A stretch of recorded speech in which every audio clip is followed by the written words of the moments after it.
శ్రీమాత్రే నమః. అమ్మవారి యొక్క 39వ నామం కామే సజ్ఞాత సౌభాగ్యమార్ధవోరుద్వయాన్వితాయై నమః. అబ్బో, ఇది ఇంకెంత బాగుంటుందో! ఇది చెప్పాలంటే కూడా కొంచెం కష్టమే కానీ చెప్పక తప్పదు.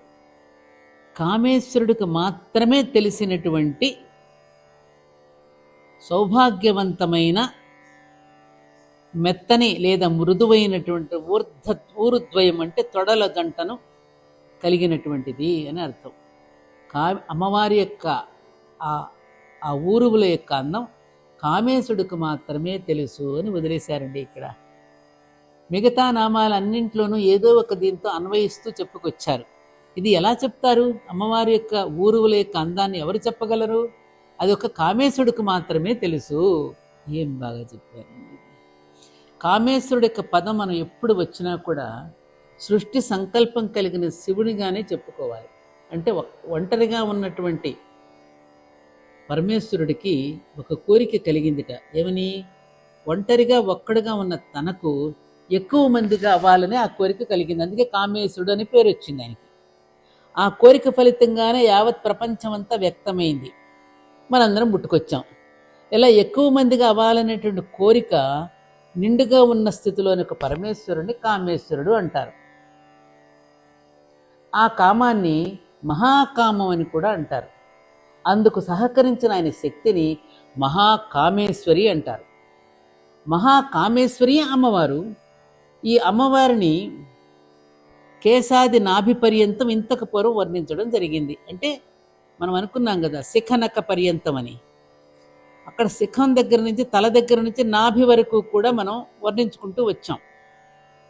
నాభి వరకు ఉన్న అవయవాలన్నింటికీ అవి ఎలా ఉంటాయో ఉపమానాలు చెప్పినా ప్రస్తుత నామం విషయంలో ఉపమానం చెప్పలేదు.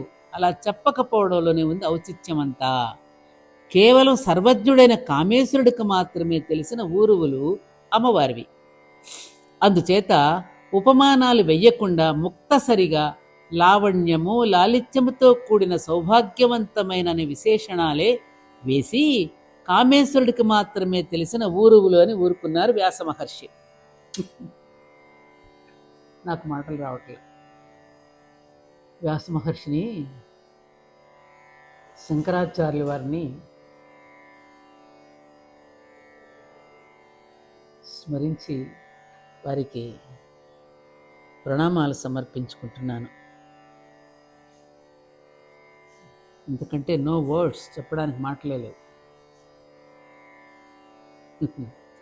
ఈ రెండు తొడలను అంటే ఊరువులను ఊలతో సంకేతిస్తే ఆ రెంటిలో ఊ అనేది లావణ్యాన్ని, ఊ అనేది లాలిత్యాన్ని సూచిస్తాయి.